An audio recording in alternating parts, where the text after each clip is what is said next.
अस्सलामुअलैकुम, welcome to हमारा पाकिस्तान। मैं सना कहवान। प्रोग्राम में आज मेरा साथ देंगे शुएबुद्दीन साहब, मोहम्मद नौशाद अली साहब, शाहजाद अनवर फारूकी साहब और मुमताज़ भट्टी साहब। आप तमाम पैनलिस्ट का बहुत शुक्रिया।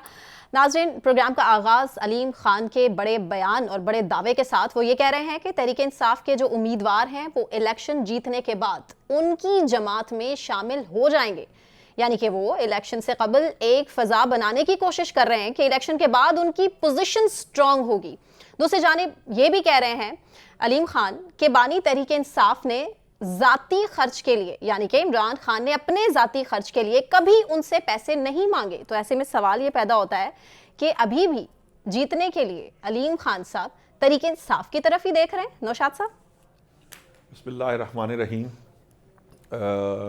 मेरा नहीं ख्याल कि अलीम ख़ान को तहरीक इंसाफ की तरफ देखना चाहिए।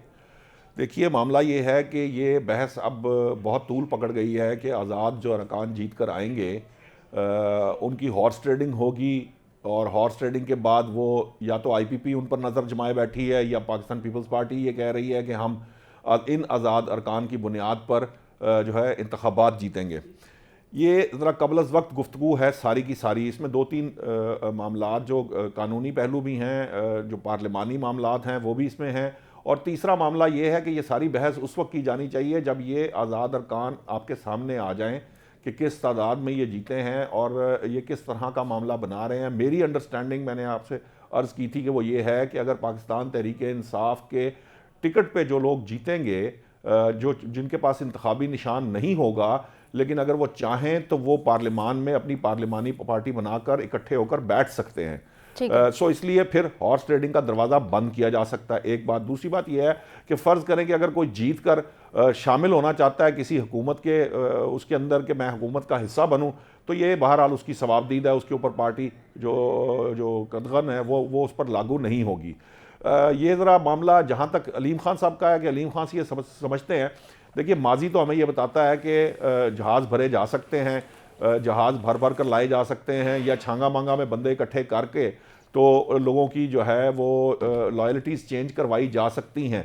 ये हम माजी की सियासत में देखते रहे हैं, लेकिन कहीं ना कहीं हमें इसको फुल स्टॉप लगाना है, और फुल स्टॉप वो लगाता है जो इक़्तिदार की तरफ बढ़ रहा होता है या जो मेजॉरिटी रखता है, उससे इससे इनकार करना है। शायद इतनी इखलाकी जुर्रत और इतनी, जिसे कहते हैं, सियासी बसीरत हमारे यहाँ अभी मौजूद नहीं है, या यूँ कहिए कि इतनी पॉलिटिकल मैच्योरिटी नहीं है अभी कि जीतने वाली जमात जो है वो अपने अपने जो मामलात को इस तरह से रखे कि वो हॉर्स ट्रेडिंग का दरवाज़ा बंद करे और वो आज़ाद अरकान को कहे कि अपने अपनी पार्टी जमातों के साथ रहें, हम आपको ख़रीदना नहीं चाहते। ये बात हमने उस वक्त देखी थी जब 2013 के इंतखाबात के बाद जो जमीयत उलमा इस्लाम फजलुर रहमान ग्रुप की KPK में कुछ सीटें तकरीबन पाकिस्तान तहरीक इंसाफ से 3-4 कम थीं। उनकी ये ख्वाहिश थी कि वो नून लीग की सपोर्ट के साथ वहाँ पर KPK में गवर्नमेंट बनाएं और वज़ीर आला अपना लाएं JUI फे। लेकिन नवाज शरीफ साहब ने उन्हें ये कहकर रोक दिया कि अवामी मैंडेट जो है वो पाकिस्तान तहरीक इंसाफ के हक़ में है, आप बेहतर यह है कि पाकिस्तान तहरीक इंसाफ को हुकूमत बनाने दें। इसी तरह से मैं समझता हूँ, इसी जज्बे के साथ ना पाकिस्तान पीपल्स पार्टी को ये काम करना चाहिए, ना नून लीग को करना चाहिए, और ना ही IPP को ये काम करना चाहिए। अगरचे कि ये आप कह सकते हैं कि हमारी सियासत माजी में ये सारा कुछ इस तरह से होता रहा है, लेकिन इस प्रैक्टिस को ख़त्म होना चाहिए। ये इसको आप दो तरफा कह सकते हैं, क्योंकि दो तरफा, एक ख़रीदने वाला है और एक बेचा जाने वाला है। सो जो ख़रीदने वाला है उसको जो है ना एहतियात करनी चाहिए, और उसको इस बुनियाद पर उन लोगों को अपने साथ नहीं मिलाना चाहिए कि वो उनकी बुनियाद पर हुकूमत बना लेगा। इसका नुकसान बाहर तौर होता है, पार्लिमानी सियासत को भी मसाइल आते हैं, आपकी जो ओवरऑल अवामी सियासत है उसको भी मसाइल आते हैं, और इससे जो है हॉर्स ट्रेडिंग का मुंह खुलता है, जिससे कि अब हॉर्स ट्रेडिंग का दरवाजा जो है ना वो बंद रखा जाना चाहिए। होना तो चाहिए बावजूद इसके, लेकिन सूरत हाल तो इसके बरक्स ही लग रही है। शाहजाद साहब, अलीम खान साहब की ATMs का रुख एक बार फिर से तहरीक इंसाफ के आज़ाद उम्मीदवारों की तरफ खुल रहा है। आपको क्या लग रहा है, क्यों याद सता रही है अलीम खान को तहरीक इंसाफ की? बिस्मिल्लाहिर्रहमानिर्रहीम। वो सना पुराने ज़माने में, बल्कि अभी भी कुछ लोग हैं ऐसे ओल्ड फैशन जो अपने बुजुर्गों की रूह को साले सवाब के लिए जी। मस्जिद बनवा देते हैं, सबील लगवा देते हैं। सही। तो उनके ज़हन में ये होता है कि जब तक इस मस्जिद में नमाज पढ़ी जाती रहेगी तो उसका सवाब जो है सवाब वो हमारे मिलता बुजुर्गों को पहुंचता रहेगा, या लोग पानी पिएंगे तो उसका सवाब पहुंचेगा। पाकिस्तान तरीके तो इंसाफ को ये जो किसके साथ तशबीह दे फैसला रहे हैं? आया है ना निशान लेने वाला, शाहजाद साहब, नौशाद तो साहब इस कह रहे हैं ये फैसले के पीटीआई वालों की नतीजे तरफ में इशारा है आपका? नहीं, मैं गुजारिश ये कर रहा हूँ कि ये जो फैसला आया है ना, जिसकी रूह से आपने निशान लिया है, हाँ जी।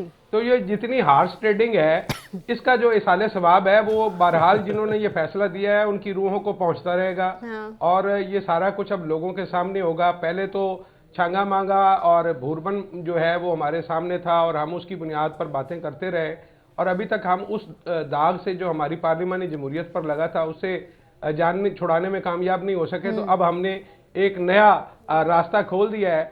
अलीम खान साहब बुनियादी तौर पर नरम गोशा पैदा करने की कोशिश कर रहे हैं, पीपल्स पार्टी भी यही कुछ कर रही है। जो बिलावल भुट्टो जरदारी हैं, अगर आप उनके बयानात सुने तो आपको मालूम पड़ेगा कि वो बेसिकली पीटीआई के वोटर को अट्रैक्ट करने की कोशिश कर रहे हैं कि वो पीटीआई की जो कैदोबंद की सोबतें काट रही खवातीन हैं उनके हक में बात कर रहे हैं बिलावल साहब। नहीं, वो देखिए वो क्यों कर रहे हैं, वो हुब्बे अली में नहीं कर रहे, वो तो बुग़्ज़े मुआविया में कर रहे हैं कि बुनियादी तौर पर उनका ख्याल ये है कि अगर पीटीआई का जो वोटर है वो अगर नाउमीद हो गया तो वो किधर जाएगा। तो उनका ख्याल ये है कि एक दूसरा मुतबादल आउटलेट जो है वो फराहम होना चाहिए, और उसके लिए जो है उन्होंने अपनी खिदमात पेश की हैं कि हम चूंकि इस तरह की सियासत पर, वैसे किसी हद तक वो दुरुस्त कह रहे हैं कि वो ना तो इंतकामी सियासत पर पाकिस्तान पीपल्स पार्टी, और दूसरा वो अपनी सियासत में कभी भी मजहब को जेर बहस नहीं लाते, उसको बतौर टूल के इस्तेमाल नहीं और उन पर करते। करप्शन का कोई अभी तक केस भी नहीं है। वो मुरवजा सियासत के जो ट्रेंड्स होते हैं वो उस तरह से नहीं, बल्कि जो राइज असूल हैं पार्लिमानी जमहूरियत के, उसके हिसाब से बात करते हैं। बाकी ये जो अभी नौशाद साहब ने फरमाया कि वो उनकी ये अंडरस्टैंडिंग है, मेरी अपनी भी अंडरस्टैंडिंग यही है, लेकिन मुझे लगता यह है कि ये मामला बहरहाल अदालतों में जाएगा और अदालतों को उस पर फैसला देना पड़ेगा कि क्या ये लोग जो कि पीटीआई की टिकट पर कामयाब हुए हैं, सिर्फ सिंबल ना होने की वजह से, क्या वो उनकी जमात के जो डिसिप्लिन है उसके पाबंद हैं या नहीं है।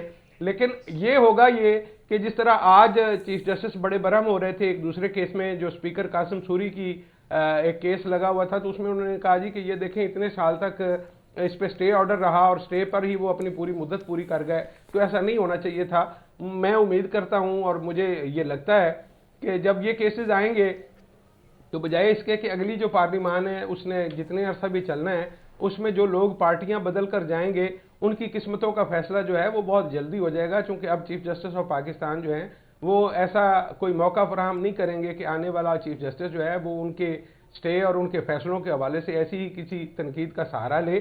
दूसरी बात यह है कि ये जो आपने एटीएम की बात कही है, तो ये आज का जो अलीम खान साहब का ये जो इंटरव्यू है वो बजाते खुद एक जवाब है कि वो लोग जो जहांगीर तरीन और अलीम खान को इमरान खान की एटीएम करार देते थे, वो अब उनके उस आर्गूमेंट में तो कोई जान नहीं रही। अगर उन्होंने जलसे पर पैसे लगाए हैं तो लगाए होंगे, लेकिन जाती तौर पर इमरान खान के किचन का खर्चा या उनके कपड़ों का खर्चा तो वो नहीं उठाते रहे। वो भी बेसिकली यही कोशिश कर रहे हैं कि किसी न किसी तरह से पीटीआई के जो लोग हैं, जाहिर है वो उसमें रहे हैं बड़ा अरसा तक और उनके सपोर्टर मौजूद हैं उम्मीदवारों की हद तक, और वो उनका टारगेट चीफ मिनिस्टर पंजाब बनना है, तो उसके लिए जाहिर है आईपीपी तो इस पोजीशन में नहीं है इंडिपेंडेंटली कि वो इतने लोगों को जिताकर पंजाब असेंबली में ला सके। तो अलीम खान साहब को यकीनन किसी और तरफ देखना पड़ेगा, और जहांगीर तरीन साहब का जहाज भी मौजूद है और एटीएम भी मौजूद है, तो बाकी खेल हमारे आपके सामने होगा और हम एक दफा फिर बगैर टिकट के ये शो देखेंगे। मुमताज भट्टी साहब, अलीम खान साहब आखिर इलेक्शन से ये चंद रोज कबल ऐसे बयानात देकर लाइमलाइट में रहना चाह रहे हैं, पीटीआई के सपोर्टर्स वोटर्स को अपनी तरफ अट्रैक्ट करना चाह रहे हैं, या फिर एक इंडिकेशन है उनकी जानिब से कि जो आज़ाद उम्मीदवार हैं वो अभी से उनके साथ उनकी कहीं ना कहीं सेटिंग हो चुकी? देखिए फिल वक्त तो ये एक बेतुकी बात है ना, इस वक्त जब वो कर रहे हैं इस बात का कोई जवाब नहीं एक तो बनता। पहली बात ये कि देखें पिछला अगर 2018 का अगर आप इलेक्शन लें तो उसमें बहुत शोर था कि जीप जो है वो बड़ी जीत के आ रही है, बड़े आजाद उम्मीदवार जीप से जीत कर आ जाएंगे, जीत के इंतखाबी निशान के ऊपर, और निसार अली खान और बहुत सारे लोग, और ये गवर्नमेंट भी बना सकते हैं या आइंदा हुकूमत बनाने में ये इनका बड़ा अहम किरदार होगा। फिर आपने देखा कि जीप नहीं जीत सकी, यानी उनके कोई रीजनेबल कैंडिडेट्स नहीं जीत कर आए जो जिनको जीप अलाट की गई थी। अब सवाल ये पैदा होता है, पहले तो ये इलेक्शन के दौरान तय होगा कि पीटीआई के जो आज़ाद उम्मीदवार हैं वो कितने जीत कर आते हैं, पहला सवाल तो ये है। फिर जो सीक्वेंस ऑफ द इवेंट्स हैं वो अगर आप देखें, पिछले रमज़ान में जब ये जो बानी पीटीआई हैं जब गिरफ्तार नहीं हुए थे तो उस वक्त ये इंटरव्यूज़ कर रहे थे कैंडिडेट्स के, जो सूबाई असम्बली के कैंडिडेट्स के, तो पिंडी के कैंडिडेट्स जब इनके पास गए, यहाँ से इंटरव्यू करने इकट्ठा बुलाया गया था, 1 बाय 1 इंटरव्यू करने के बाद उन्होंने फिर इकट्ठा बुला लिया, 1 2 3 इंटरव्यू उन्होंने किए और फिर उन्होंने कहा आ जाएं भी, सारे आ गए। उन्होंने कहा भाई इलेक्शन तो आप मेरे नाम पे जीते हुए हैं, आपको कैंपेन करने की ज़रूरत ही नहीं है, ना पैसा लगाने की ज़रूरत है। मुझे इन्होंने कहा कि मुझे आपसे हलफ चाहिए, कमिटमेंट चाहिए कि इलेक्शन जीतने के बाद आप मेरा साथ नहीं छोड़ेंगे, मैंने एस्टेब्लिशमेंट के साथ लड़ाई खोलनी है। तो लड़ाई तो उन्होंने देखे इलेक्शन से पहले ही खोल ली ना, फिर उस वक्त तो ये लग रहा है कि इलेक्शन जल्दी हो जाएगा, बाद में फिर लेट होता गया। तो देखें वहाँ से ये मामला शुरू होता है और आज इस दिन तक पहुँचता है जब उनके पास इंतखाबी निशान नहीं है। और आज भी उनको खदशा वही है, अपने लोगों से आज भी वो हलफ ले रहे हैं कि जनाब आपने पार्टी नहीं छोड़ जानी जीतने के बाद। और दूसरी पार्टी जो है, जैसे अलीम खान साहब ने जो बात की और बिलावल भी बात कर रहे हैं, मसला इनका ये नहीं है, ये बेसिकली इमरान खान के उसके बानी पीटीआई के असाब तोड़ने के लिए जो है ना ये कर रहे हैं। अच्छा। ये सारी गेम के पहले से ही उनको अनाइड कर दें अपने ही लोगों से, ताकि जिन्होंने टूटना है या इलेक्शन से भागना है वो भाग जाएं। कुछ लोगों को जब इस तरह की सिचुएशन होती है जो इस वक्त है पीटीआई की, और उसके जो कायद हैं वो जेल में पड़े हैं, तो फिर बहुत सारी रूमर्स, साजिशी चोरियाँ और लोग एक दूसरे के बारे में शिकायतें, बदजन करना, अब तो सारा उनका जो इन्फॉर्मेशन का फ्लो है वकीलों की के ऊपर डिपेंड कर रहा है ना। तो बहुत सारे लोग इस सारी सूरत में एक कह लें विक्टिम बन जाएंगे डिस इन्फॉर्मेशन का, और आप कह सकते हैं मिस इन्फॉर्मेशन का। वो जो एक निकलेगा इसमें से, और देखिएगा आप आने वाले दिनों में ऐसे लोग बीच में से निकलेंगे जिनको शायद ये हो कि जी हमारे ऊपर तो अगर हम इलेक्शन लड़ते हैं, पैसा लगाते हैं और ये सारा कुछ करते हैं, तो हमें तो कोई पार्टी से आशीर्वाद या हासिल नहीं है, या हमारे खिलाफ माहौल बन चुका हुआ है, इस तरह का एक कल्ट बैठा हुआ है। अब सवाल ये पैदा होता है कि जब ये जीत के आ जाते हैं, लेट्स सपोज कि इनके 100 जीत के आ जाए, 200 जीत के आ जाए, या 2, हम अभी तो नहीं एज्यूम कर सकते। जो कैंपेन आपको है वो नजर नहीं आती इस वक्त तक, जो ऑन ग्राउंड कैंपेन है वो कहीं पे पीटीआई की नजर नहीं आती। तो पहला सवाल तो ये है कि जो जीत के आएंगे उसके बाद तय होगा कि इनका फ्यूचर क्या है। अब मेरा नहीं ख्याल कि इन हालात में जो इनके टिकट ये पीटीआई के वोटों से इलेक्शन जीत के आ जाएगा, जिसने आजाद उम्मीदवारों का आपके मुताबिक जीतना बड़ा मुश्किल है। जीतने के बाद क्यों बदलेगा? नहीं, इलेक्शन बदलने के बाद वो क्यों, इलेक्शन जीतने के बाद वो क्यों बदलेगा? अगर वो इन हालात में जबकि प्रॉपर क्रैकडाउन है पार्टी के ऊपर, और पीटीआई को सपोर्ट कर रहा है, इमरान खान को सपोर्ट कर रहा है, का सामना है, मीडिया ब्लैकआउट है, अगर इन हालात में वो लोग जो पार्टी नहीं छोड़ के गए वो बाद में भी छोड़ के नहीं जाएंगे। और सेकेंडली ये ट्रेंड अब पुराना हो गया है। जिन लोगों ने 99 में नवाज शरीफ को छोड़ा था, बाद में माफिया मांग के वापस गए थे उसके साथ। इसी तरह जिन लोगों ने धरने के दौरान इमरान खान को, आपको याद होगा 12-13 लोगों ने डिफेक्ट कर दिया था उस वक्त जब 40 सीटें थी इनके पास, तो पीटीआई से वो उन्होंने अलग ग्रुप बना लिया था। फिर बाद में माफिया मांग के वो भी वापस आए। तो सियासी जमातें छोड़कर या उनका प्लेटफॉर्म से दूसरे के साथ जाके साजबाज करने का जो अब सिलसिला है ना, ये ज्यादा चलता हुआ दिखाई नहीं देता। ट्रेंड चेंज हो रहे हैं और अलीम खान साहब के लिए इतना आसान नहीं होगा जिस तरह वो कह रहे हैं इसको अमली जामिया पहनाना। हाँ, अगर कोई माजी की तरह 2018 की तरह एस्टैब्लिशमेंट को 10 बंदे तोड़ के इधर से उधर दे दे, या पैट्रियट की तरह, माजी में ये होता रहा है, पैट्रियट के जो है वो लोग उनको उधर भेज दिया गया था एक धड़ा बना के, वो एक डिफरेंट सूरत हाल है। पैसों के ऊपर खरीदो फरोख्त आसान नजर नहीं आती, क्योंकि इन लोगों का फिर मुहासबा भी पब्लिकली हो सकता है। ठीक है, नौशाद साहब, आपको क्या लगता है कि अलीम खान साहब कामयाब हो जाएंगे तहरीक इंसाफ के आज़ाद उम्मीदवारों को अपनी पार्टी में लेकर आने के लिए? देखिए, ये बातें जो भट्टी साहब ने कही हैं काफ़ी हद तक इसमें सदाकत है, लेकिन इसमें एक और मामला भी है। ये जो उन्होंने आखिर में कहा ना कि एस्टैब्लिशमेंट अगर फर्ज करे चाहेगी, ये उस वक्त का सिनारियो होगा जो तय करेगा। और फिर यकीनन अगर कोई बंदा जो है वो आज नहीं टूट रहा तो कल उसकी कोई और कीमत होगी, परसों कोई और होगी, या उन हालात के अंदर कि अगर हालात ऐसे हो गए कि उनकी जरूरत महसूस हो रही हो, तो वो उनका कोई मामला जो है वो किसी की तरफ कंसिडर किया जाएगा। और अगर जरूरत ही ना रहे तो फिर कैसे कंसिडर करेंगे? और ये बड़ी अहम बात है जो की जा रही है कि देखिए, इस वक्त तक हमें ग्राउंड पर पाकिस्तान तहरीक इंसाफ कहीं नजर नहीं आ रही। मैं लाहौर में बाज़ हलकों में मैं खुद विजिट किया, कुछ दोस्तों से इन्फॉर्मेशन ली, कुछ रिपोर्टर्स की जो है ना उनकी ड्यूटियां लगाई थी, उन्होंने तकरीबन लाहौर के सारे हलके फिरे हैं। मेरे पास जो इन्फॉर्मेशन पहुंची है उसके मुताबिक इस वक्त तक पाकिस्तान तहरीक इंसाफ एज सच, अगर ये कोई मामूली फर्क नहीं है कि अगर बाकी जो लोग हैं वो 60-70% नजर आ रहे हैं, तो पीटीआई जो है वो 2-4-5% भी नजर नहीं आ रही। दफातर नहीं है पीटीआई के हलकों में। इसकी वजह से ये भी बड़ा अहम रहेगा कि देखिए उन्होंने इलेक्शन कैसे लड़ना है, लोगों को कैसे कन्विंस करना है वोट डालने के लिए, और फिर क्या वो इस पोजीशन में आ सकते हैं कि वो जीतेंगे कि नहीं जीतेंगे। अभी तक तो सिर्फ वो एक जिसे कहते हैं ना इल्यूजन का शिकार है। मतलब पाकिस्तान तहरीक इंसाफ के जो बानी हैं वो भी शायद ये समझते हैं कि कोई 3/4 2/3 नहीं 3/4 अक्सरियत लेके आ जाएंगे या 2/3 ले लेंगे या पता नहीं क्या कर देंगे, लेकिन ये ग्राउंड रियलिटीज इससे मैच नहीं करती। कि वफादारियां बदलना तो बड़ा मुश्किल हो जाएगा ना, जो अभी डटकर खड़े हैं। तो क्या लगता है, क्योंकि हल्फ तो हमने देखा है, वीडियोस हमने देखा है, सलमान अकरम राजा की वीडियो उठाकर देख लीजिए, वो तो हल्फ खुद भी दे रहे हैं और कह रहे हैं कि आप भी दें। जो आज़ाद उम्मीदवार हैं उनके लिए अब यही बहुत बड़ा चैलेंज है कि वो पार्टी जब जीत जाते हैं इलेक्शन जीतने के बाद वो खड़े रहें, डटे रहें इमरान खान के साथ। देखिए ज़्यादा जो करीब लीडर्स हैं इमरान खान साहब के, यकीनन वो तो खड़े रहेंगे, और ये जो वकला का मामला है ये भी ज़रा थोड़ा सा मुख्तलिफ है। लेकिन जो जनरल जो अगर आप सूबाई असम्बलियों के जो उम्मीदवारान हैं पंजाब में, KPK में, बलूचिस्तान के अंदर या सिंध के अंदर, उनमें बहुत सारे ऐसे लोग हैं जो डायरेक्टली बानी के जो कायद हैं उनके साथ राब्ते में नहीं है, तो वो लोग जो है उन्हें शायद जानते भी ना हो ज़्यादा लोगों को उनमें से। सो ये जो इस वक्त मैंने बार बार आपको ये बात बताने की कोशिश की है कि देखिए जो हकीकत, जो ग्राउंड पे रियलिटीज़ होती हैं वो बड़ी मैटर करती हैं। तहरीक इंसाफ के पास जो इस वक्त सिचुएशन है, इंतज़ामी सलाहियत है, जो इलेक्शन लड़ने की सलाहियत है वो बड़ी महदूद है। और उस महदूद सलाहियत के साथ कोई जिसे कहते हैं ना वो मोजज़े का इंतजार करना और ये कह देना कि कोई इनकलाब आ रहा है, तो इस तरह की चीजें हमें फिलहाल नजर आ नहीं रही, उसके भी कोई हमें सिम्टम्स नजर नहीं आ रहे। सो अदरवाइज क्या होगा कि देखिए अगर चंद लोग आते हैं और वो चंद लोग कहीं पे अहमियत नहीं रखते, ना पार्टी के लिए फायदेमंद है ना किसी और तरफ फायदेमंद है, तो हो सकता है कि उन्हें ये नजर आए कि हम इंडिविजुअल फायदा ले सकते हैं, तो वो इंडिविजुअल फायदा लेने की कोशिश करें ताकि कल को कम से कम अपनी कॉन्स्टिट्यूंसी की हद तक हुकूमत से को फंड्स लेके को मामलात को चला के अगले जितना अरसा भी हुकूमत ने चलना है उतनी देर वो अपने लोगों को जो है ना अपनी कॉन्स्टिट्यूंसी को सेटिस्फाई कर सके।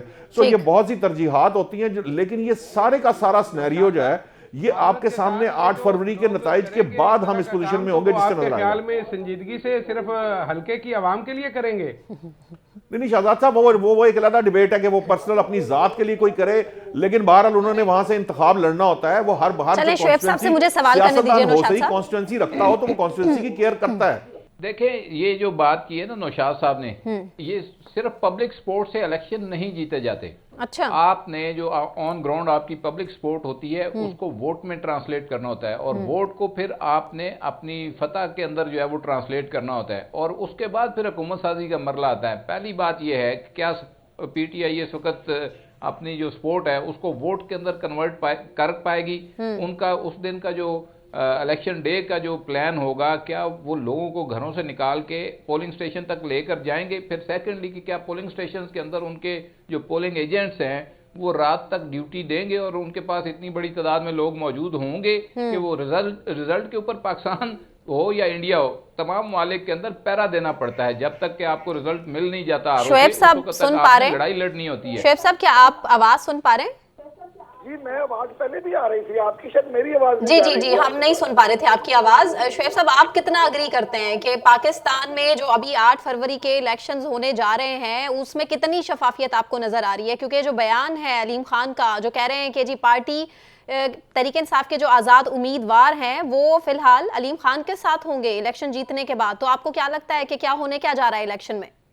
ये अकेले अलीम खान का बयान तो नहीं है, पीपल्स पार्टी भी है, नून लीग भी कहती है। अलीमा खान से 2 दिन पहले जनाब बिलावल भुट्टो ने टीवी पे प्रोग्राम में कहा है कि हम बाजार से ये बंदे उठाएंगे और 174 पूरे करेंगे। ये तो बिलावल का बयान है। हाँ जी।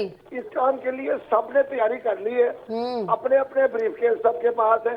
तरीन साहब का तैयारा भी है, मखदूम से अहमद महमूद का तैयारा बिलावल साहब के लिए हाजिर है। बिल्कुल। अब मसला ये है कि नवाज शरीफ साहब कौन सा तैयारा हायर करते हैं या परचेज करते हैं, उनके लिए कोई मसला नहीं है। ये एक बात याद रखिएगा, 2013 में जब इलेक्शन हुए तो मुस्लिम लीग को 6 बंदों की जरूरत थी हुकूमत बनाने के लिए। जी। इनके पास सिंपल मेजॉरिटी 2013 में भी नहीं थी। उस वक्त 19 बंदे शामिल हुए थे इनके साथ। किसके कहने पे हुए थे? सबको पता है किसने किए थे। कौन था वो मटका ग्रुप जो जनूबी पंजाब में बनाया गया था?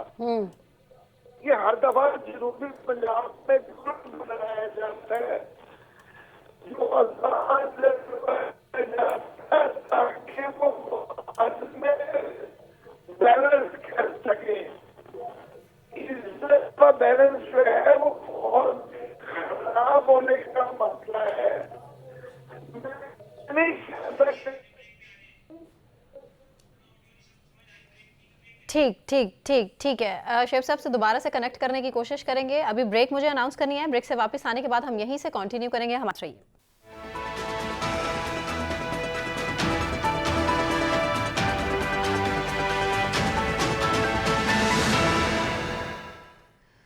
वेलकम बैक नाज़रीन, आगे बढ़ेंगे और आपको बताएं कि इस टाइम सूरत हाल ये है। आलमी मालियाती खबरसां इदारा ब्लूमबर्ग, जिसके मुताबिक सियासी मुखालिफिन के मुकाबले में नवाज शरीफ की मुआशी कारकर्दगी बेहतर साबित हुई है, ये ब्लूमबर्ग कह रहा है। और साथ ही साथ ब्लूमबर्ग की ही रिपोर्ट ये कह रही है कि पाकिस्तान की सियासत में मकबूल तरीन जो रहनुमा है वो इमरान खान हैं।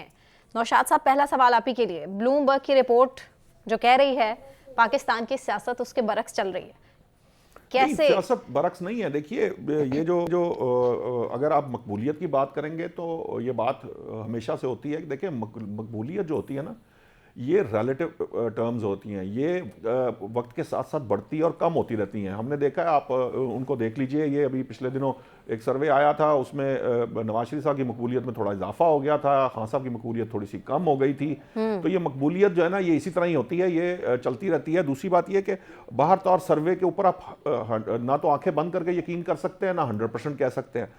अब मामला ये है कि जो दूसरी बात है कि ब्लूमबर्ग को ये लगता है कि जी जो मईशत के मामलात है, मुल्क की जो मईशत है, वो जो नवाज शरीफ साहब की टीम है उसने ज्यादा डिलीवर किया है, या वो बेहतर तरीके से डिलीवर किया है, उनका नज़्म बेहतर है, या उनकी लेकिन टीम नौशाद बेहतर साहब है। एक तरफ 30 साल हैं और दूसरे जाने 3-3.5 साल, तो ये तो कंपैरिजन आपको नहीं लगता कहीं से पलड़ा भारी और कहीं से झुका हुआ? इसके जो यार्ड स्टिक्स होते हैं वो मुद्दत के साथ नहीं है। इसके जो यार्ड स्टिक्स हैं वो आपके माशी फैसलों से मुतल्लिक होते हैं। माशी फैसलों से उसके नतीजे आते हैं, और आपका जो एक फोकस है मेन वो क्या रहता है, आप मईशत को किस तरह से हैंडल करते हैं, आप बड़े प्रोजेक्ट्स की तरफ जाते हैं, आप पीपल्स पार्टी की तरह जो अवाम है, पब्लिक है, उनके मामलात को देखते हैं। ये आपकी पॉलिसीज़ हैं, माशी पॉलिसीज़ हैं, जिनके ऊपर डिबेट करके उनके दरमियान कंपैरिजन किया जाता है कि किसी हुकूमत की माशी पॉलिसी जो थी उसके क्या नताइज आए हैं, और किसी दूसरी हुकूमत की माशी पॉलिसी के क्या नताइज आए हैं। इसका मसला ये नहीं है कि ये 1 साल या 2 साल या 3 साल का मामला है। ये बात तो माननी पड़ेगी ना कि हमें ये मालूम है कि जो तहरीक इंसाफ की जब हुकूमत आई थी उस वक्त पाकिस्तान की मईशत ठीक थी, मां सिवाय एक जो करंट अकाउंट डेफिसिट था जो प्रॉब्लमेटिक था, उसके अलावा बाकी जो अशारिये थे वो ठीक थे। अब उसके बाद जब पाकिस्तान तहरीक इंसाफ की हुकूमत आई और IMF में जाने में देर की गई, जिसका नुकसान शुरू हुआ, और फिर मईशत जो है वो इस तरह से कंट्रोल में नहीं रही कि उनकी अपनी हुकूमत के रहते शब्बर जैदी साहब ने ये दावा कर दिया था एक कि पोल तो एक्चुअली मोहम्मद जुबैर साहब ने भी खोल दिया ना, फिर नौशाद साहब, फिर उसकी भी बात कर लेते हैं। उसकी भी बात कर लें, लेकिन मैं आपको बता रहा हूं कि शब्बर जैदी साहब ने ये बात कह दी। पहली बात तो यह कि जुबैर साहब उस तरह के इकोनॉमिस्ट नहीं है जिस तरह के शब्बर जैदी। दूसरी बात यह कि शब्बर जैदी उस वक्त हुकूमत का हिस्सा थे। उन्होंने बीमार हुए थे जब उनके रिजाइन की बातें आई, और ये हुआ कि फिर वो बीमार हो गए, और उसके बाद वो चंद दिन बाद टीवी पे अपीयरेंस हुई उनकी, और उन्होंने ये कहा कि पाकिस्तान डिफॉल्ट कर चुका है। तो ये शब्बर जैदी साहब की गुफ्तगू थी, और भी मुख्तलिफ इकोनॉमिस्ट ने, हफीज पाशा साहब ने भी उन दिनों में ये कहा था कि पाकिस्तान बड़ी तेजी से जो है वो डिफॉल्ट की तरफ बढ़ रहा है, इसकी इकोनॉमिक कंडीशंस ठीक नहीं है। ये उस वक्त के दावे हैं जो उस वक्त की हुकूमत के साथ लोग थे। देखिए प्रॉब्लम क्या है, प्रॉब्लम ये नहीं है कि आप ये कहें कि इस बहस में उलझ जाएं कि जी कहां पे क्या हो रहा था या क्या नहीं हो रहा था। अभी मसला क्या है, अभी मसला सवाल शुएब साहब के सामने रखते हैं, मेरे ख्याल से वो ज्यादा अच्छा एक्सप्लेन कर देंगे। शुएब साहब, नवाज शरीफ के 30 साल का मवाजना 3 साल हुकूमत से, इमरान खान की हुकूमत से किया जा सकता है? तो 3 साल आगे खड़ा कर दें मेरे 30 साल के बेटे के सामने, वो तो ऐसे नहीं होता।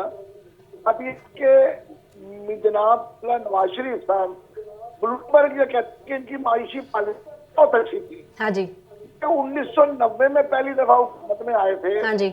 पंजाब की ये मुसलसल हुकूमत में रहे हैं, वो कौन सी माशी पॉलिसियां थी कि बतौलत आज पंजाब या पाकिस्तान बल्कि सिर्फ 30-32 अरब डॉलर की अपना बरामद करता है और बड़े मुल्क से 58 अरब डॉलर, हम इस वक्त भी 24-25 अरब डॉलर का खसारे में है दरामदात की वजह से। ये कौन सी पॉलिसियां थी कि आपने अपने मुल्क के अंदर कोई ऐसा काम नहीं किया कि आपकी दरामदात है वो बढ़ जाए और आपकी दरामदात कम हो, आपका बैलेंस जो है आप 25 अरब डॉलर हर साल कर्जे पे लेंगे, बाहर से लेंगे, कहाँ से लाएंगे? कैसी पॉलिसियां है, मुझे समझ ही नहीं आ रही है कि इन पॉलिसियों की वजह से आज हम यहाँ खड़े हैं। किसी ने ठीक नहीं की है पॉलिसियां। अजीब बात है, ये पॉलिसियां मुनव्वर को नजर आती होंगी। मैं तो अपने माशी हालात देख रहा हूँ पाकिस्तान के, आज फैक्ट्रियां बंद पड़ी। शुएब साहब, हमारे मुख्तदर हलकों को भी ये पॉलिसीज जो मुआशी पॉलिसीज हैं नवाज शरीफ की बेहतर नजर आती हैं, तो नवाज शरीफ को मौका दिया जा रहा है ना चौथी बार के वजीर आजम बनने के लिए? नहीं, वो इसलिए नहीं दिया जा रहा, वो तो इसलिए दिया जा रहा है कि जिसको मौका दिया था वो इमरान खान से भी ज्यादा उनके खिलाफ साबित हुआ। इमरान खान जो है वो नवाज शरीफ से भी ज्यादा पाक फौज के मुखालिफ अपना लंगर का मैदान में आ गए थे, तो इसलिए मिला मौका इनको नहीं मिलना था। अगर नवाज शरीफ के अपना ये आ रहते और इमरान खान हुकूमत करते रहते। इमरान खान ने भी टक्कर ले ली आगे, बस के आगे खड़े हो गए। जब बुलडोजर के आगे खड़े हो तो आप पिसेंगे ना। हाँ। आपको देखना पड़ता है कि आपके सामने क्या चीज है। मैं किसी आदमी को टक्कर मार रहा हूँ या भैंसे को टक्कर मार रहा हूँ? चले शुएब साहब, यही बता दीजिए कि नवाज शरीफ अब मुल्क की जो मईशत को ठीक करने के लिए आए हैं, यहाँ पर चौथी बार के वजीर आजम बन जाते हैं, और मरियम नवाज साहिबा फिलहाल तो अभी इस बात पर हम बहस कर रहे हैं कि वजीर आजम अगली जो होंगी वो मरियम नवाज होंगी, तो आपको लग रहा है कि मईशत को ठीक कर पाएंगे? देखिए जी, बात ये है कि जो रिश्तेदारी है इनकी अपना जनाब किबला डॉक्टर से, उसके मुताबिक तो डॉक्टर ही आएंगे यहाँ पे वजीर खजाना, और उनको खजाने का क्या पता है मुझे ये कोई बता दे। वो बैंकर हैं, वो कोई माहिर खजाना, उन्होंने मईशतदान और होता है। आप उनको बस हमने बना दिया है। अपनी किस्मत खराब है कि वो डॉलर को अपनी मर्जी के मुताबिक खिला के बेच के ऊपर नीचे करके पाकिस्तान को तबाह करेंगे में हमेशा किया है उन्होंने, अच्छा काम किया है। मुझे बताइए पाकिस्तान में मईशत में बेहतरी कब आई है? हमारे यहाँ लोग ये समझते हैं कि डॉलर को कंट्रोल करके सस्ता करके रख लो, भाई उसका बोझ उठाने कौन बर्दाश्त करेगा? आज 25-26 अरब डॉलर की दामदार हमारी ज्यादा है। हम तो तेल भी बाहर मंगाते हैं, कुकिंग ऑयल। हाँ जी, बाहर से मंगाते, कौन सी ऐसी चीज है? मिर्चें, चलो तेल तो मंगाते हैं, ये अपना आटा माफिया, चीनी माफिया, डॉलर माफिया, और कौन कौन से माफियाज का सामना है जी हमारे मुल्क को। किस तरह से ये सारी सूरत हाल ठीक कर पाएंगे नवाज शरीफ साहब? हम उन्हीं की मुआशी पॉलिसीज का जिक्र कर रहे हैं। शहजाद साहब, आप ही के सामने सवाल रख देती हूँ, आपको सूरत हाल क्या लगती है कि अभी जो नवाज शरीफ साहब 30 साल का मवाजना किया जा रहा है, ब्लूमबर्ग की रिपोर्ट ये कह रही है, हमारे इदारे मुख्तदर हल्के फिलहाल नवाज शरीफ साहब पर ट्रस्ट कर रहे हैं, आपको लगता है कि जो अभी मुल्क की सूरत हाल है उसको ठीक कर पाएंगे नवाज शरीफ? तो ना वो हसरत मोहानी का गालबन शेर है कि खिरद का नाम जनू पड़ गया, जनू का खिरद, जो चाहे आपका हुस्न करिश्मा साज करे। तो ये आपकी मर्जी है, आप 3 साल का मुवाजना 300 साल से कर ले, 1 महीने का मुवाजना जो है वो 6 साल से कर ले, मसला ये नहीं है। दुल्हन वही है जो पिया मन भाए। तो सिंपल सी बात है कि अगर फैसला हो गया है तो बाकी ये सारी चीजें जो हैं इसका कोई ना मतलब है ना कोई फायदा है। ये जो अभी बात की ना नौशाद साहब ने, मुझे लगता ये है कि आप सारे लोग जब बात करते हैं तो आप इसमें कोविड का जो इफेक्ट है उसको आप भूल जाते हैं। जितनी बड़ी मुश्किल या जितनी बड़ी मुसीबत में पाकिस्तान उन दिनों में था जब पूरी दुनिया में लॉकडाउन था, तो आप देख लीजिए कि आपकी सनती तरक्की भी उस वक्त जो है वो अरूज पर थी, आपके जो रिजर्व्स थे वो भी बेहतर हुए। नून लीग नहीं मानती ना इसको, ये कह लीजिए शहजाद साहब, नून लीग वाले नहीं मानते, आप कैसे मनाएंगे उनको? अशर नमू थी जी, नून लीग वाले नहीं मानते, वो कहते हैं कि नहीं, जो मुआशी पॉलिसीज नून लीग की थी वो अगर कोरोना में होते तो वो ज्यादा बेहतर होती। अगर आप नौशाद साहब को मनवा लेंगी तो नून लीग वाले भी मान जाएंगे। मैं तो नौशाद साहब को आज तक नहीं मनवा सका, वो आज तक जो है वो जो कौवा है वो सफेद ही रहा, तो मैं तो इतनी मेरी जरूरत बसात ही नौशाद नहीं है साहब, कि आप मैं- नहीं, आप तो बनता कौवा नहीं लाल ना। करके बैठे हुए हैं कोशिश सर, करूं। आपने लाल बनाया हुआ है कौवा। नहीं ब्लैक है हम सर, कैसे black मान and लें? white है, मैंने स्ट्रिप्स डलवाई हैं आज इस पे। नहीं, वो आपका भी तो मैंने मामला है। ये specific कोविड, डलवाई ये है। कोविड के बारे में ये कहते हैं जनाब, कोविड ना होता तो ये मामला जो जो ये 3 साल गुजर गए, ये 3 साल भी नहीं गुजरने थे। मामला तो उससे बहुत पहले कंट्रोल से बाहर जा चुके लीजिए, थे। अब क्या रह गया उसकी पीछे? वजूहात कुछ भी हो सकती है नौशाद साहब, ये बात नहीं है। वजूहात कुछ भी हो सकती है, मैं ये नहीं कह रहा।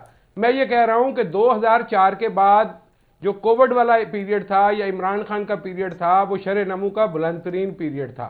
आपके रिजल्ट जो है वो जुबैर साहब की सारी गुफ्तगू सामने पड़ी हुई है, आप उसको देख लीजिए। ये जुबैर साहब का उस पे कमेंट है कि उस वक्त रिजर्व की क्या पोजीशन थी, डॉलर का रेट क्या था। और रिजर्व तो बाकी, सर उस वक्त भी बड़े थे, 2018 में भी नवाज रिजर्व शरीफ थे। साहब जो है रिजर्व का मामला सिर्फ एक रिजर्व का मामला नहीं ना, मईशत का एक इशारिया नहीं होता। मईशत के अंदर बहुत सारी चीजें हैं जिसको आपको देखना है ना, वो मेरी सारे बात आपस में सुनिए। इंटरलिंक्ड हैं। मैं देखिए नौशाद साहब, अगर आप मुझे आर्गुमेंट कंप्लीट करने देंगे तो फिर जी, जी, शायद जरूर, मैं जरूर। आपको अपना मौकफ समझा पाऊं, वगरना मैं क्या अर्ज करूं। बात यह है कि आपकी स्टॉक एक्सचेंज ने 60,000 का जो मार्क था वो भी अबूर कर लिया, लेकिन कोई बंदा दिल पे हाथ रख के ये बता सकता है कि कौन सा शेयर जो था उसने इतनी तरक्की की और उस शोबे में इतनी तरक्की हुई है, इतना प्रॉफिट बढ़ा है तो शेयर्स की कीमत ऊपर चलेगी। ये हमारे यहाँ सारे मुआशी इशारिये जो हैं वो सारे इसी तरह के होते हैं। और इसहाक डार साहब इसमें बड़ी महारत के रखते हैं कि वो जिस तरह से उन्होंने आलमी बैंक को और IMF को रिपोर्ट्स दी थी, शुएब साहब अभी बात कर रहे थे कि फिगर्स फज किए गए और उन्होंने बाकायदा उसका कहा। मैं इसहाक डार साहब का मुखालिफ नहीं हूँ। मैं ये जानता हूँ कि बेसिकली पाकिस्तान मुस्लिम लीग नून जो है वो पाकिस्तान के कारोबारी तबके की नुमाइंदा है और वो कारोबार के लिए आसानियां पैदा करती है, विच इज गुड थिंग। अगर आप कारोबार में आसानी पैदा करेंगे तो लोग सरमाया बाहर निकालेंगे, सरमाया बाहर निकालेंगे तो कारोबारी एक्टिविटी होगी, लोगों को रोजगार मिलेगा और खुशहाली आएगी। प्रॉब्लम यह है कि आपके मुल्क में जो सियासी अदम इस्तेहकाम है उसकी वजह से मुआशी इस्तेहकाम नहीं आ पा रहा। और मैं दोबारा अर्ज करता हूं कि अगर आपने पॉलिटिकली इस मुल्क को स्टेबल ना किया तो ये जो हमारा मुआशी इस्तेहकाम हासिल करने का ख्वाब है ये फिर भी शर्मिंदा ताबीर नहीं होगा। अल्लाह करे कि पाकिस्तान के हवाले से बेहतर फैसले हों और पाकिस्तान आगे जाए, क्योंकि मेरा और आपका जीना मरना पाकिस्तान के साथ है। और हम ये दुआगो हैं कि किसी न किसी तरह मियां नवाज शरीफ आ जाए, अल्लाह करे वो आ जाए, मुझे कोई एतराज़ नहीं है, मरियम बीबी आ जाएं। मुझे तो वो बंदा चाहिए जो आम आदमी की जिंदगी को बेहतर करे। लोगों का सांस लेना दूभर हुआ है इस वक्त। आप ये अंदाजा करें कि जो चीज जो घरेलू इस्तेमाल की अशिया हैं वो कहां से कहां पहुंच गई है। आम आदमी के लिए किचन चलाना मुश्किल है। अब आप 1,20,000 रुपए तनख्वाह वाला आदमी भी अगर हर वक्त सर पे बाजू रख के रोता रहे तो वो बेचारा किधर जाए, वो किसके पास जाए? हुक्मरानी किस लिए होती है? इमरानी मुआहदा क्या है रियासत के साथ शहरी का? शहरी ये चाहता है कि उसकी जिंदगी में आसानी पैदा की जाए और रियासत के बनाए हुए कवानीन जो है वो उनकी पाबंदी करे। अब आप लोगों की जिंदगी आसान नहीं कर रहे, उनका जीना तो अजीर्ण किया हुआ है, लेकिन हुक्मरानी आप पूरी चाहते हैं। तो हक हुक्मरानी की जो शराइत हैं, जो जिम्मा हुक्मरानों का है, वो हुक्मरानों को अपनी जिम्मेदारी पूरी करनी है। मेरी बला से कोई भी आए, बस आम आदमी का जीना आसान कर दे। मौत भी मुश्किल हो गई है और जीना उससे ज्यादा मुश्किल हो गया है। आपने वो तस्वीर, वो वीडियो देखी होगी, वो तस्वीर आपने देखी होगी जो इस्लामाबाद एक्सप्रेस वे पे एक शख्स ने लटक के कर ली और आप कहते हैं उसका ज़हनी तवाज़ुन ठीक नहीं है। जो हालात है इसमें मुझे नहीं लगता कि ये ज़हनी तवाज़ुन लोगों का ज्यादा देर तक दुरुस्त रहेगा। बेरोजगारी से तंग आकर, महंगाई से तंग आकर अपने बच्चों को खुद अपने हाथ से जहर दे रहे हैं इस टाइम, माँ बाप, वालिदैन, और खुदकुशियां कर रहे हैं। हम इसको वाकई नहीं नेगेट कर सकते। मुमताज साहब, ये ब्लूमबर्ग की रिपोर्ट आपको लगता है कि इलेक्शन पर असरअंदाज हो सकती है? देखिए, तीन चीजें, एक वो इकट्ठे हो गए, तीन अलग अलग ये पूरे उन्वान है। शफाफ इलेक्शन, ब्लूमबर्ग की रिपोर्ट, हाँ जी, और PTI PMLN के दौर का मुआवजना। देखें, पहली बात यह है कि अगर आप इलेक्शन को वोट पर्ची डालने का नाम समझते हैं तो शायद मैं उस जमहूरियत से मतलब वो ये जमहूरियत ये नहीं है कि एक दिन लोग गए और पर्ची डाल के आ गए। देखिए, एक इलेक्शन एक प्रोसेस है। प्रोसेस क्या है कि सियासी जमातें अपना अपना मंशूर पेश करें, उस मंशूर के ऊपर डिबेट हो, वो मंशूर अवाम के सामने रखा जाए, अपना अपना स्लोगन सामने रखा जाए, तो मंशूर और सामने नहीं लोगों आ के साथ जो है वो कमिटमेंट्स जो, अच्छा, ये सारा प्रोसेस अगर आप कहें कि तमाम पार्टीज को इस वक्त हासिल है ये काम करने का, तो कुछ की तवज्जो नहीं है और कुछ के पास अपॉर्चुनिटी नहीं है। जिनके पास अपॉर्चुनिटी है वो जरूरी नहीं समझते, वो कहते हैं असं ते आज रहे हैं, सानू की जरूरत है। अच्छा, अगली गल, ब्लूमबर्ग, देखिए ब्लूमबर्ग का सर्वे जो है ना, ब्लूमबर्ग की अगर आप क्रेडिबिलिटी को देखें तो वो उसको मशकूक करना काफ़ी मुश्किल हो जाता है। अब रह गई बात कि क्या ये कोई गैर यकीनी रिजल्ट है जिस पे आपको और मुझे हैरान होना चाहिए? बिल्कुल नहीं है। देखिए जो मियां नवाज शरीफ हैं ये आउट थे और इनकी एक तवील मीडिया ट्रायल किया गया, आपके सामने था जिस तरह से केसेस बने, जिस तरह से चले, जिस तरह से मीडिया ट्रायल हुआ सारा कुछ, और उसके बाद वो आउट हो गए, यहाँ से चले गए। जाहिर बात है एक समझौता करके गए थे। अब जब कि वो वापस आए हैं और दोबारा लोगों के अंदर जब वो जाएंगे तो डेफिनेटली वो गेन करेंगे ना, पहले से उनकी मकबूलियत ऊपर ही जाएगी, नीचे तो नहीं जाएगी। और फिर जब उनको इस तरह का वैक्यूम मिलेगा जिस तरह का इस वक्त मिला हुआ है, तो वो उसमें उनकी वो ग्राफ ऊपर जाना कोई इतना बड़ा मसला नहीं है। रह गई बात कि मुआवजना, देखें अगर आप पीटीआई पीएमएलएन के दौर का मुआवजना करती हैं तो एक शख्स जो है वो हमें 2011 से एक नवीद सुना रहा था कि मेरे को 200 बंदा है और मैं आते ही पाकिस्तान के हालात बदल दूंगा, ना मैं चोर हूं ना मैं करप्ट हूं, ऐसे सारे चोर ने। और देखें आप अगर गौर से उसकी सारी स्पीचेस को सुने ना, सिर्फ बल्कि ना सारा आप तो नहीं सुन सकेंगे, वो एक ही स्पीच है, एक दफा सुन लें तो आपको सारों की समझ आ जाएगी।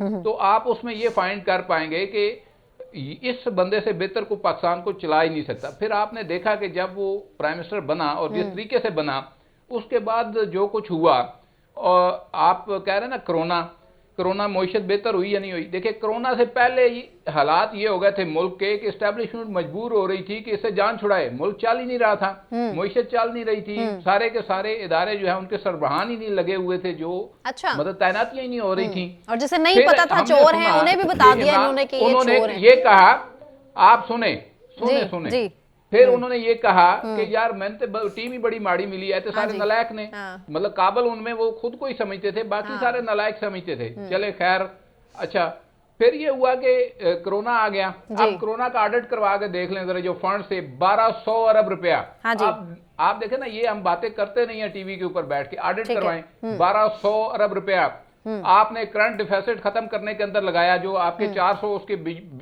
वापडा के बिजली के थे और जो बाकी चीजों में आपने डाला इंडस्ट्री के अंदर पैसे, वो 1200 अरब रुपया कोरोना का आपको मिला था, आपने उठा के उसको डाला उधर, कोरोना थोड़े पैसों से मैनेज किया, दुनिया को कहा जी कि हम तो बल्ले बल्ले हो गए। और इसके ऊपर सारे चुप हैं, पीएमएल की गवर्नमेंट भी चुप रही, एस्टैब्लिशमेंट भी चुप है, अदालतें भी नहीं बोलती कि जी बाहर से फंड्स आए थे तो वो पूछेंगे गलत क्यों इस्तेमाल हुए। पॉइंट आपका क्लियर है, actually time very short, I have to take बोला जाता रहेगा, वो नवाज शरीफ के लिए बोला जाए, वो इमरान खान के लिए बोला जाए, जब तक आप झूठ बोलते रहेंगे अवाम के साथ, जो फैक्ट्स है वो सामने आने चाहिए, अवाम के सामने फैक्ट्स रखने चाहिए। बिल्कुल ठीक। मुझे ब्रेक अनाउंस करना है, ब्रेक से वापस आने के बाद दीगर सियासी जमातें किस तरह से एक दूसरे को तंज और ताने दे रहे हैं, किस तरह से निशाना बना रहे हैं, आपको बताएंगे, लेकिन एक ब्रेक के बाद हमारे साथ रहिए।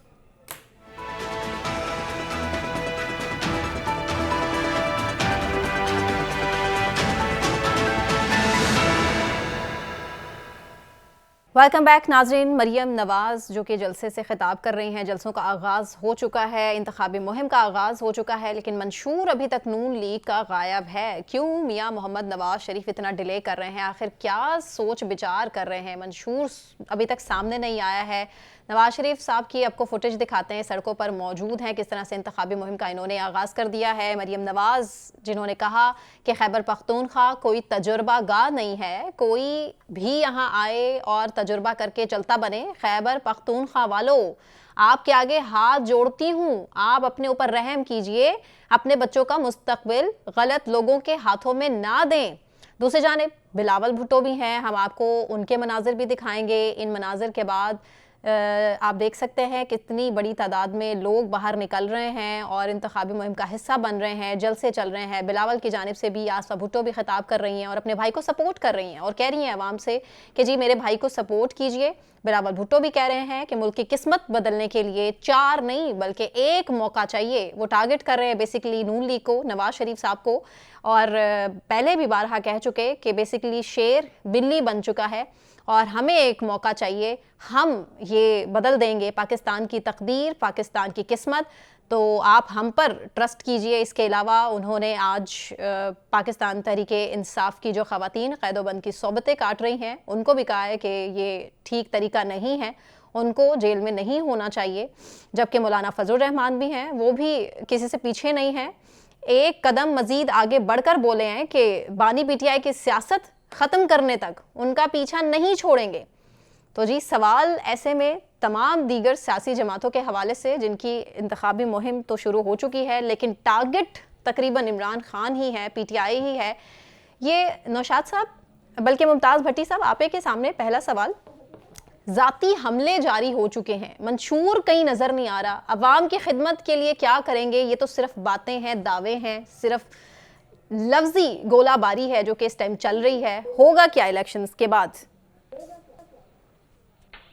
देखिए, इलेक्शन के बाद आपके पास दो सूरतें हैं। एक, जो आपकी नेसेंट गवर्नमेंट उस वक्त तश्कील पाएगी, यानी कि वो नेसेंट होगी उस वक्त, और क्या वो अपने आप को स्टेबल कर पाएगी। अब इसका डिपेंड करता है कि आपको जो मैंडेट मिलता है सियासी जमातों को, वो किस तरह का मिलता है और किस तरह की एडजस्टमेंट वो कर पा। एक फार्मूला जो ज़ेरे गौर है वो ये है कि पोस्ट इलेक्शन मखसूस हालात डिक्लेयर करके पार्लियामेंट के अंदर अपोजिशन का जो रोल है उसको खत्म कर दिया जाए और तमाम जमातों को हुकूमत के अंदर शामिल करके फिर मईशत के ऊपर एक चार्टर किया जाए, फिर वो उसके ऊपर किया जाए अपना खारजा पॉलिसी के ऊपर, और 3-4 चार्टर हो जाए तमाम सियासी जमातों के दौरान, और एक ऐसी गवर्नमेंट हो जो जिसमें सारी जमातों की शमूलियत हो, अपोजिशन का कंसेप्ट ना हो। और इसका कहीं कॉन्स्टिट्यूशन के अंदर भी शायद एक आध को क्लाज है, लेकिन वो इमरजेंसी की सूरत में है। ये मैं पोस्ट इलेक्शन बता रहा हूँ, प्री इलेक्शन नहीं।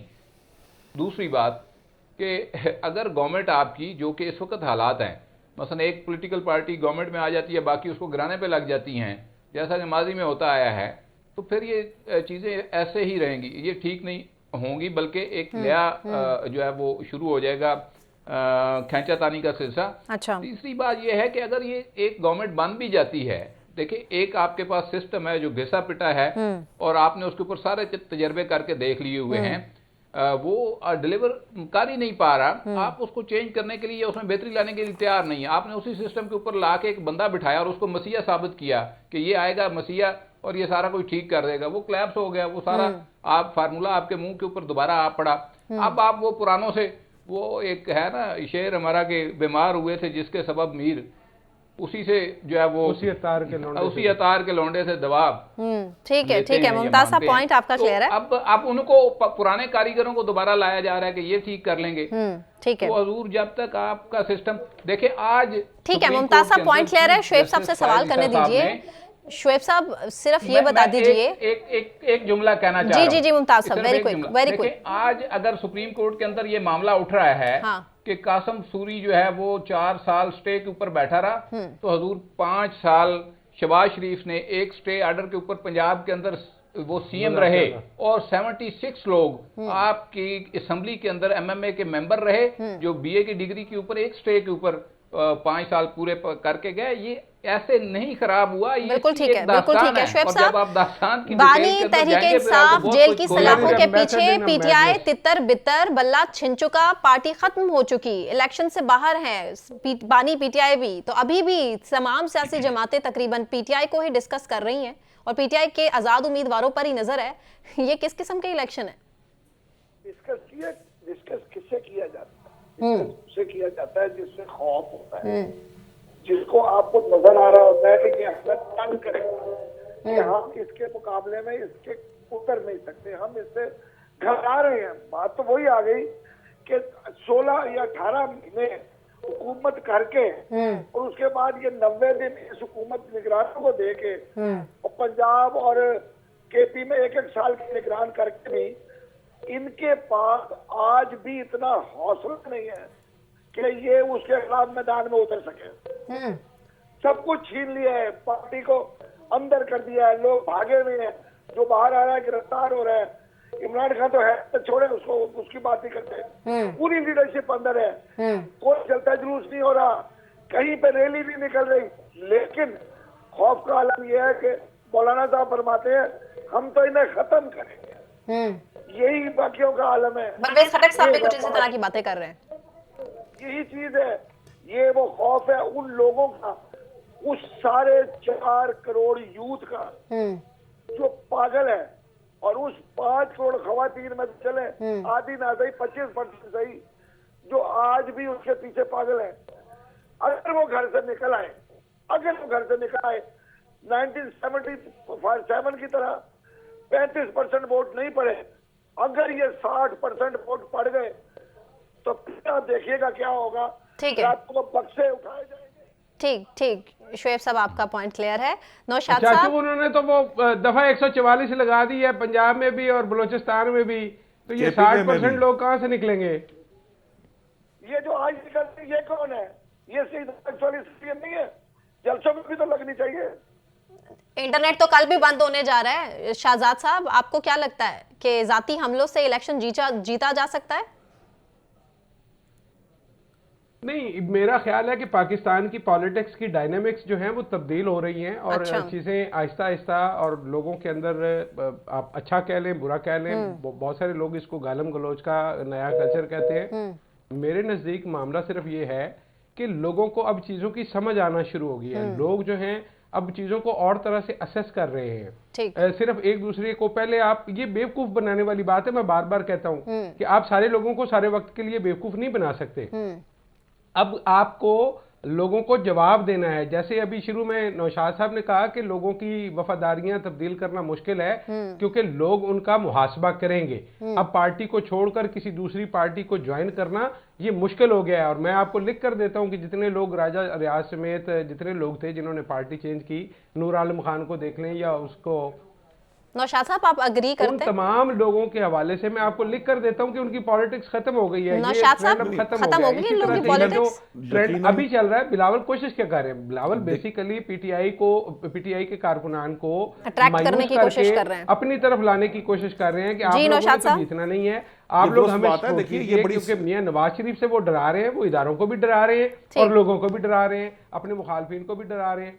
ये जो मामला है ना, इसलिए ये मेरा बात दुरुस्त ख्याल है ये कि लोगों को अब वो सोच समझ आ रही है, इसीलिए लोग, लेकिन वो तो लोगों के सोशल साथ मीडिया direct प्रोपेगेंडा है ना, और वो interaction कितना हो को रहा है। कामयाब है ये तो जिस तरह नौशाद से साहब को भी कोशिश पता की है, तो जाए हमें भी पता है। कि नौशाद साहब का लोगों पॉइंट को लेने ये दीजिए अपना शाहजाद पैगाम साहब। दिया जाए कि हम आपके हामी हैं। जी नौशाद साहब। देखिए, बात यह है कि ये बात दुरुस्त है कि अगर फर्ज करें नून लीग का कोई उम्मीदवार है, उससे अवाम नाराज हो सकती है, पीपल्स पार्टी के उम्मीदवार से जो है ना वो अवाम नाराज हो सकती है। जब वो उनमें जाएगा, उनसे बातचीत करेगा तो उसके लिए आसानी रहेगी।